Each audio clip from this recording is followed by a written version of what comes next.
नमस्कार प्रेक्षकांनो, तू ही रे माझा मितवा या मालिकेच्या आजच्या भागामध्ये इथे आता अंजलीला धुळीमध्ये खाली झोपावं लागणार असतं. अंजली म्हणत असते राकेशला, आपण घराची साफसफाई करूया का? तेव्हा राकेश म्हणतो, अंजली, ही काय आता वेळ आहे का साफसफाई करायची? आपण आता झोपूया, मी खूप जास्त थकलोय. उद्या सकाळी बघू साफसफाईचं. घरामध्ये इतकी धूळ असताना अंजलीला त्याच्यामध्ये काही झोप येत नाही. अंजली इथे झोपण्याचा प्रयत्न करत असते. बेडवरती झोपणारी अंजली प्रेग्नन्सीमध्ये तिला जमिनीवरती झोपताना खूप जास्त त्रास होतो. पण तरीसुद्धा ती ॲडजस्ट करत असते आपल्या नवऱ्यासाठी.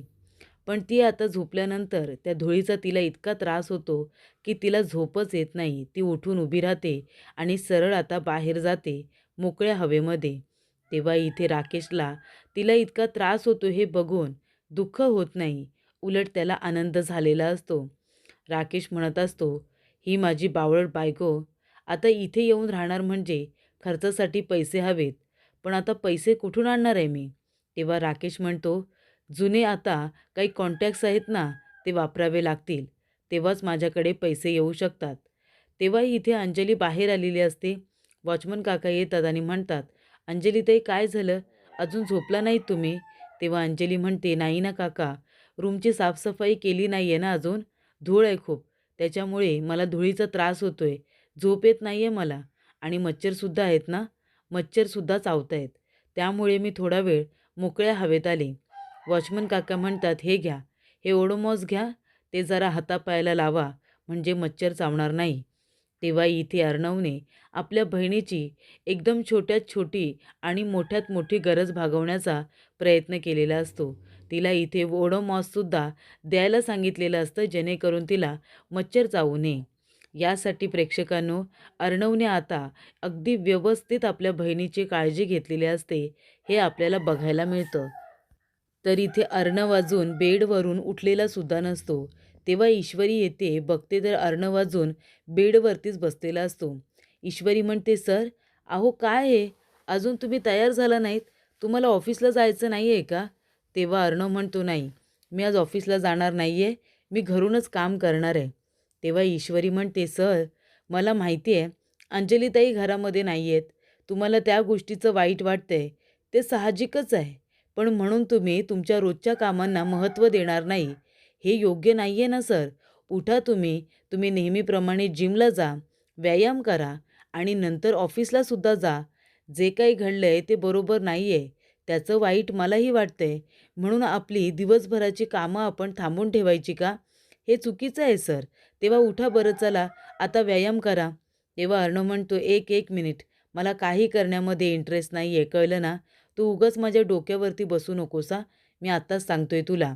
तेव्हा ईश्वरी म्हणते, सर, जे काही झालं ते वाईटच झालं, हे मला पण माहिती आहे. म्हणून सर तुम्ही बेडवरून उठणारच नाही, तुम्ही तुमच्या तब्येतीकडे लक्ष देणार नाही, कामाकडे दुर्लक्ष करताय, हे सुद्धा बरोबर नाही आहे ना सर. अंजलीताईंना आपल्याला परत आणायचं आहे, पण त्यासाठी तुम्ही इथे सुदृढ असणं महत्त्वाचं आहे ना. तुम्ही इथे निरोगी असणंसुद्धा तेवढंच महत्त्वाचं आहे. तुम्ही माझं काही ऐकायलाच तयार नाही. तुम्ही तुमची नेहमीची कामं तरी करा. रोज ऑफिसला जा, व्यायाम करा, जिम करा. तेव्हाच तुम्हाला बरं वाटेल ना, फ्रेश वाटेल एकदम. तेव्हा अर्णव म्हणतो, मला काही करायचं नाही आहे. तुला काही करायचं असेल तर कर. उगाच मला जबरदस्तीने उठून व्यायाम वगैरे करायला लावू नकोस, कळलं? तेव्हा ईश्वरी आपल्या मनामध्ये म्हणत असते, अरे देवा, अर्णव सर तर काही ऐकायला तयारच नाही आहेत. म्हणजे आता अंजलीताई घर सोडून गेल्यात, याचा अर्थ यांनी घरामध्येच बसून राहायचं, स्वतःच्या तब्येतीकडे दुर्लक्ष करायचं, असा त्याचा अर्थ होत नाही ना. अंजलीताईंना घरी जर परत आणायचं असेल, तर त्याआधी आपल्याला स्वतःला निरोगी राहणं महत्त्वाचं आहे. तेव्हाच तर आपलं डोकं चालेल, काय करायचं आहे, काय नाही करायचं, याचा विचार करता येईल. पण अर्णव सरांना आता कोण समजावणार? ती म्हणते, चला, आता मीच काहीतरी युक्ती करते. आता मी ना चुकीचा व्यायाम करते, म्हणजे अर्णव सरांना राग येईल आणि मग ते मला व्यायाम कसा करायचा ते सांगतील. तेव्हा ईश्वरी म्हणते, सर, तुम्हाला व्यायाम करायचा नसेल ना तर तुम्ही नका करू, पण मी तर बाबा आता व्यायाम करणार आहे. आणि ती लगेच साडी चेंज करते आणि ड्रेस घालते आणि इथे योगा मॅट टाकून ती आता म्हणत असते की चला, आता मी व्यायाम करणार आहे सर. सगळ्यात आधी तर मी सूर्यनमस्कार करणार आहे. तेव्हा इथे ईश्वरी सूर्यनमस्कार चुकीचा करत असते आणि तेव्हा इथे अर्णवला तिची काळजी वाटते. अर्णव म्हणत असतो, "मी सिंदूर कळते का तुला? तू चुकीची स्टेप करतीयेस. चुकीचा करतीयेस तू सूर्यनमस्कार." तेव्हा ईश्वरी म्हणते, "सर, तुम्हाला काय माहिती? तुम्ही तर जिमवाले ना? आम्हाला योगावाल्यांना काही बोलू नका तुम्ही. आम्ही तर व्यायाम करणारच." तेव्हा अर्णव म्हणतो, "तुला व्यायाम करायचा आहे तू कर, पण तू चुकीचा करतेस आणि असं स्ट्रेचिंग वगैरे चुकीचं केलंस ना, तर चमक भरेल हं कुठेतरी आणि त्रास होईल तुला." तेव्हा ईश्वरी म्हणते, "सर, तुम्ही नका सांगू मला. तुम्हाला व्यायाम करायचा नाही आहे ना? तुम्हाला व्यायाम करता नाही येत. मला जसा पण येतो ना, तसा मी करणार आहे. एवढं जर तुम्हाला येत असेल, तर मला करून दाखवा बरं." तेव्हा इथे अर्णव म्हणतो, "मला व्यायाम करता येतो आणि मला योगा पण येतो आणि मी जिम पण करतो. त्यामुळे तू मला शिकू नकोस." तेव्हा ईश्वरी म्हणते, "सर, एवढंच जर तुम्हाला सगळं येतं, तर मला योगा करून दाखवा. बघू दे सूर्यनमस्कार कसा केला जातो ते. तुम्ही मला शिकवा, मग मी तसं तसं करेन. तोवर माझा काही विश्वास नाही बसणार. तुम्हाला सगळंच जमतं त्याच्यावरती." तेव्हा अर्णव म्हणतो, "लक्ष दे माझ्याकडे." आणि तो आता 1, 2, 3 अशा स्टेप तिला करून दाखवत असतो आणि इथे सूर्यनमस्कारच्या सगळ्या स्टेप अर्णव आता ईश्वरीला करून दाखवतो आणि म्हणतो, "चल, आता तू सुद्धा ये आणि ही स्टेप कर बरं." तेव्हा इथे सूर्यनमस्कार कशा पद्धतीने केला जातो, इथे कशा पद्धतीने कंबर आतमध्ये नेली जाते, स्ट्रेच केली जाते, हे सगळं आता अर्णव ईश्वरीला सांगत असतो. ईश्वरी आता जेव्हा वरती बघत असते, तेव्हा अर्णवकडेच बघत असते. अर्णव म्हणतो, "माझ्याकडे बघायचं नाही आहे, वर बघायचं आहे, वर." तेव्हा ईश्वरी पुन्हा वर बघते. त्यानंतर ती दुसरी स्टेप करते, ती सुद्धा चुकीची. अर्णव म्हणतो, "असं नाही करायचं आहे, तुला आत्ता शिकवलं ना." ईश्वरी म्हणते, "सर, मला जमत नाही आहे, तर मी काय करू?" तेव्हा अर्णव म्हणतो, "हे बघ, मी तुला सांगतो आता पुढच्या स्टेप्स कशा करायच्या असतात ते."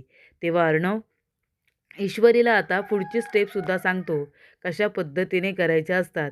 तेव्हा इथे ईश्वरीने बरोबर आता गोड बोलून अर्णवकडून व्यायाम करून घेतलेला असतो. अर्णव तिला इथे तिने चुकीचं काही करू नये म्हणून तिला स्टेप करून दाखवत असतो.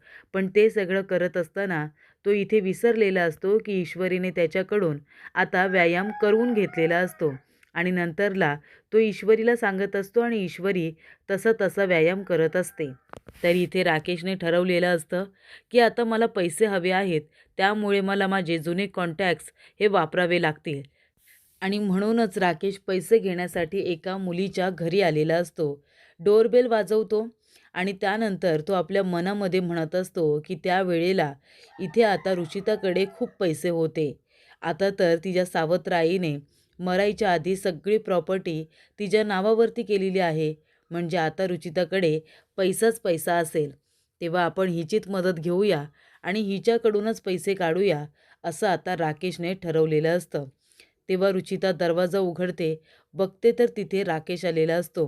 तेव्हा राकेश म्हणतो, "रुचिता, माझं थोडं काम होतं तुझ्याकडे.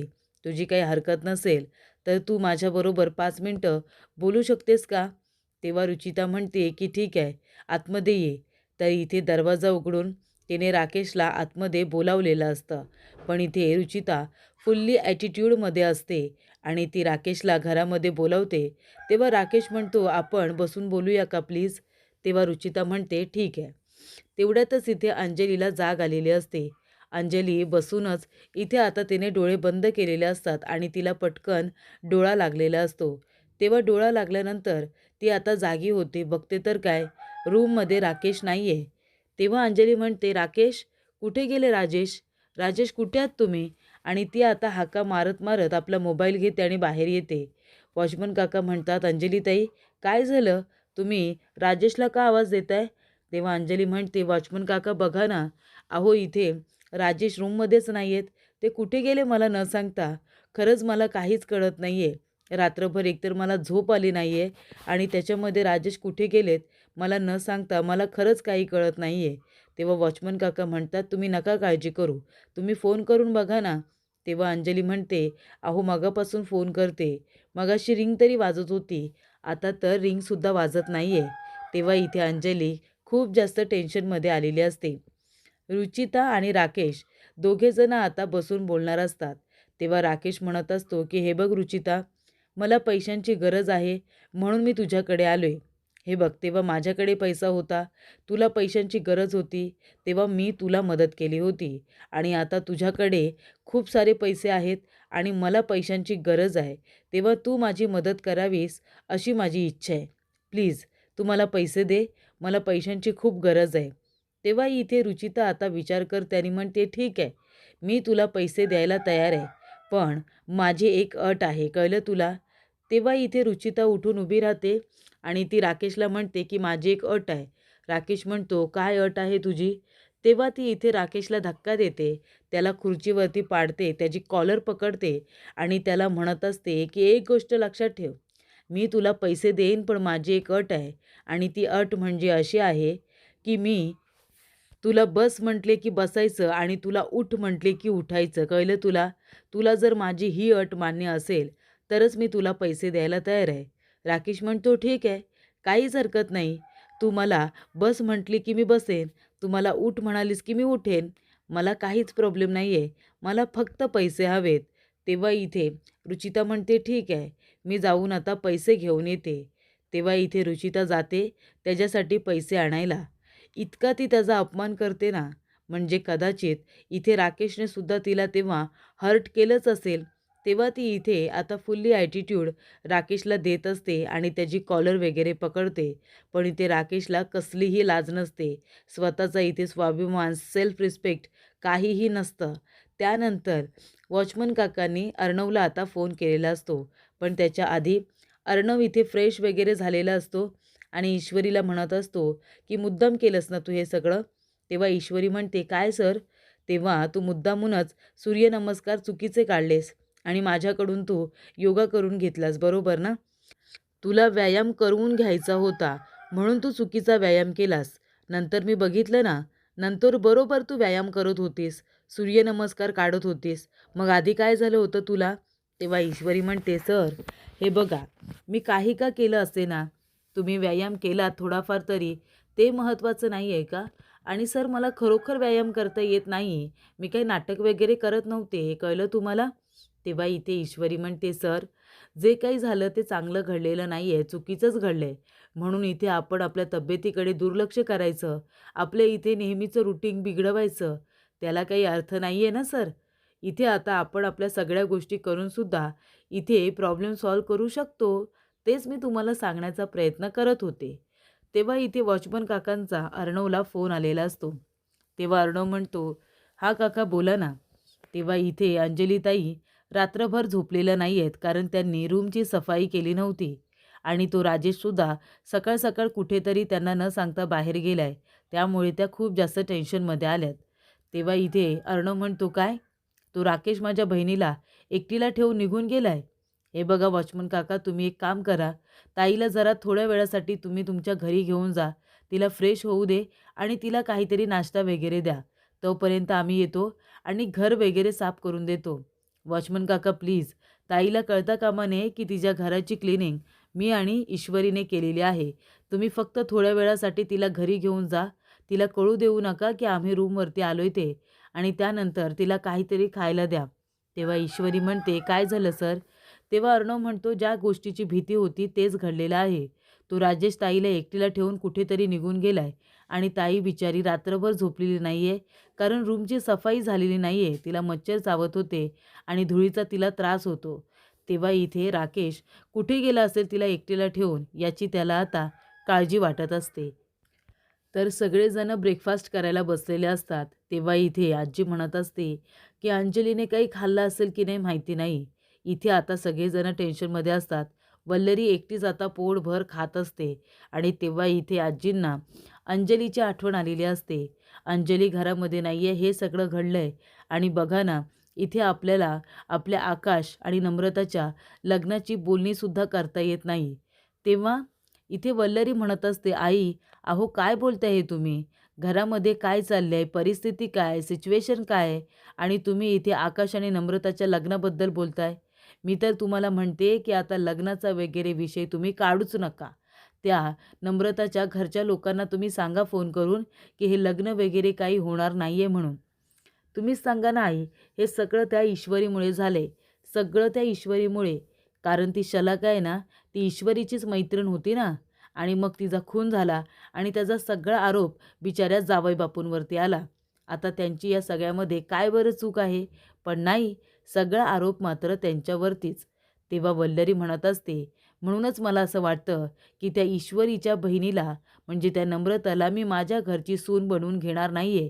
मला सून म्हणून ती अजिबात मान्य नाही आहे, काहीही झालं तरीसुद्धा. तेव्हा आकाश, तू एक काम कर, तू त्या नम्रताबरोबर लग्न मोडून टाक, नाहीतर म्हण आम्हाला लग्न करता येणार नाही म्हणून. तेव्हा आजी म्हणते, अगं वल्लरी, हे काय बोलतेस तू? तेव्हा आकाश म्हणत असतो की मम्मा अगदी बरोबर बोलते. जोपर्यंत आता घरामध्ये प्रॉब्लेम सुरू आहेत, तोपर्यंत आम्ही लग्न नाही करणार. लग्न आपण पुढे ढकलूया. वल्लरी म्हणते, पुढे कशाला ढकलायचं आहे? पूर्णपणे आहे ना, लग्न कॅन्सलच करून टाका. आजी म्हणते, लग्न कॅन्सल होणार नाही. तेवढ्यात अर्णव तिथे येतो आणि म्हणत असतो, आजी आम्हाला थोडं काम आहे, आम्ही बाहेर जातो या. थोड्या वेळानंतर परत येतो. ती म्हणते, अरे चिंटू, ईश्वरी, तुम्ही ब्रेकफास्टसुद्धा केलेला नाही आहे. तेव्हा इथे अर्णव म्हणत असतो की आजी, आता आम्हाला काही खायला प्यायला नको आहे. महत्त्वाचं काम आहे, त्यामुळे जावं तर लागेलच. तेव्हा इथे अर्णव आणि ईश्वरी घराबाहेर गेलेले असतात. तेव्हा आजी म्हणतात, हे दोघेजण बिचारे, यांना तर सगळ्यांचीच काळजी, सगळ्यांची मदत करायला धावत असतात. तेव्हा इथे वल्लरी म्हणते, हो, आधी चुका करायच्या आणि मग मदत करतोय असं दाखवायचं आणि इकडे तिकडे फिरायचं, मदतीसाठी कांगावा करायचा, असं आता वल्लरी सांगते. आजी म्हणत असतात की वल्लरी, मला ना तुझ्याबरोबर भांडायचं नाही आहे, कळलं ना, सकाळ सकाळ. आणि तू कितीही नाही म्हणालीस, तुझा कितीही नकार असला ना, कितीही आकाश आणि नम्रताच्या लग्नाला विरोध असला, तरीसुद्धा त्यांचं लग्न होणारच. ही काळ्या दगडावरची पांढरी रेघ आहे, कळलं तुला वल्लरी? आकाश, तू एक काम कर, त्या लोकांना फोन लावून दे, मला त्यांच्याशी बोलायचं आहे. लग्नाची बोलणी आपण पुढे जाऊन नक्कीच करूया, असं त्यांना सांगायचं आहे. तरी इथे अंजली राकेशची वाट बघत असते, पण तो काही आलेला नसतो. सारखा सारखा फोन करत असते, पण फोन स्विच ऑफ झालेला असतो. तेव्हा तिथे वॉचमन काकाची पत्नी येते आणि म्हणते, हे काय अंजलीताई, तुम्ही अजून चेंज केलं नाही आहे, अजून काही खाल्लेलं सुद्धा नाही आहे ना? तेव्हा ती म्हणते, हो ना हो, बघा ना राजेश कुठे गेलेत मला खरंच माहिती नाही आहे आणि घराची सफाईसुद्धा करायची आहे. तेव्हा इथे काकू म्हणत असतात, तुम्ही एक काम करा, तुम्ही माझ्याबरोबर चला, तुम्ही तिथे फ्रेश व्हा आणि काहीतरी आधी खाऊन घ्या बरं. अशा अवस्थेमध्ये उपाशी राहायचं नसतं. चला तुम्ही माझ्या घरी चला, आधी काहीतरी खाऊन घ्या, असं आता सांगितलेलं असतं. तर इथे वल्लरी आपल्या रूममध्ये येते आणि म्हणत असते की ही ओल्ड लेडी आहे ना, एक ना एक दिवस त्या सुप्रियाला आणि मला एकमेकांच्या समोर आणून उभं करणारच आहे. काय गरज होती तिला घरी बोलवायची? लग्नाची बोलणी काही फोनवरती करता येत नाही का? पण उठ-सूट मात्र तिला घरी बोलवायचं. या ओल्ड लेडीला सुद्धा ना काही कामं नसतात. काहीही झालं ना, अगदी काहीही, तरीसुद्धा हे लग्न काही मी होऊ देणार नाही, हे मात्र खरं आहे. तर इथे सैतान म्हणून तिने आता फोनमध्ये एक नंबर सेव्ह केलेला असतो. सैतान म्हणून कुणाचा तरी फोन आलेला असतो. ती म्हणते, अरे देवा, हा माणूस इतक्या वर्षानंतर का बरं मला फोन करतोय? म्हणून तिला आता टेन्शन आलेलं असतं. ती म्हणत असते की या माणसाने मला का फोन केला असेल? आणि ती फोन कट करून टाकते. अजिबात ती फोन उचलत नाही, कारण तिला भीती वाटत असते. 17-18 वर्षांपूर्वी केलेलं जे कारस्थान असतं ना, त्याच्यामध्ये तो माणूससुद्धा सामील असतो आणि म्हणून ती त्याचा फोन उचलत नसते. तेव्हा प्रेक्षकांनो, पुढील भागामध्ये इथे आता अंजलीसाठी टिफिन आलेला असतो आणि ती टिफिन वगैरे उघडून जेवणारच असते. तेवढ्यातच ती म्हणते की ज्या घरामध्ये माझ्या नवऱ्याला इज्जत दिली जात नाही, त्या घरातलं जेवण जर मी जेवले ना, तर माझ्या नवऱ्याचा मी अपमान केला असं होईल. म्हणजे हे जेवण जर मी जेवले तर मी खूप मोठं पाप करते, असं मला वाटणार आहे. त्यामुळे आता मी जेवणार नाही. तेव्हा इथे आता ईश्वरी म्हणत असते, सर चला बरं जेवून घ्या. तेव्हा अर्णव म्हणतो, सांगितलं ना, मला काही नको आहे म्हणून खायला प्यायला. तर इथे वल्लरीने आता फोन उचललेला असतो. ती म्हणते, कोण बोलते? तेव्हा इथे आता सैतान म्हणून ज्या माणसाचं नाव सेव्ह केलेलं असतो, तो अर्णवचा काका असतो, शशिकांत. तेव्हा तो म्हणत असतो की मीच बोलतोय, ज्याला तू सैतान म्हणतेस ना. माझ्या भावाला आणि त्याच्या बायकोला उद्ध्वस्त करण्याचा डाव होता माझा. माझ्या भावाला इथे उद्ध्वस्त करण्याचा माझा प्लॅन होता, पण त्याच्यामध्ये तुलासुद्धा खूप जास्त इंटरेस्ट होता ना. कारण का?